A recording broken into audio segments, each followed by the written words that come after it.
भागवत शास्त्र मत अनुसार माछ मांस सुरापान ए अटे असुर भोजन। तो जदि मनुष्य शरीर आमको मिली कि दुर्लभ शरीर, मनुष्य शरीर है दुर्लभ शरीर, तो आम मनुष्य देवतार परिणत हवा ना मनुष्य राक्षस परिणत हवा। तो राक्षस मानकर खाद्य तो है माछ मांस सुरापान ए अटे असुर भोजन। माछ मांस सुरापान कहले मद्यपान। तो ये है सब असुर मानकर भोजन। या कौ मैंने खाती ना जो मैंने असुर जो मैंने राक्षस से मैंने ही या बुंजी था से मैंने ही या भोजन रूप में ग्रहण करी। ये तो प्रथम कथा। तो असुर मान खाद्य जदि आम मनुष्य तो आम केमी असुर मान खाद्य खाइबा प्रथम कथा। तो द्वितीय कथा है साइंटिफिकली वैज्ञानिक मान मतरे मनुष्य शुद्ध शाकाहारी प्राणी।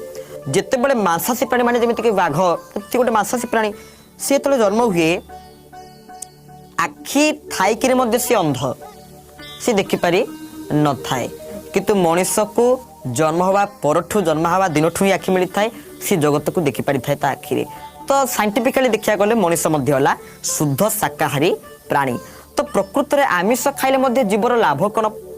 आमिष खाइले जब आप कहते हाँ जब से मना करें आमिष खाइबू ना, जो मैंने आमिष खाऊे कार्यक्रम श्रवण कर आमिष खाऊे जदि मन भर गोटे प्रश्न अंकी मारे आमिष खाइले आम लाभ कौन?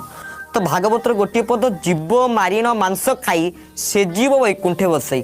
ये कथा शुणी आपण मानक भारी खुशी लगुथ। जीव मारिण मांस खाई जो मैंने जीव मांस खाने से जीव वैकुंठे बसे माने जो मैंने जीव मांस खाने से वैकुंठ को जाती।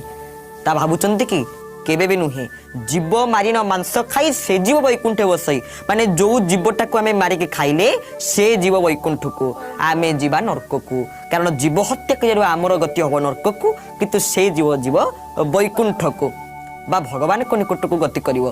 तो आपण माने जेते शीघ्र पारुचंती आम शास्त्र मानकरे एहार नियम जे आमे आमिष को छाड़िबा।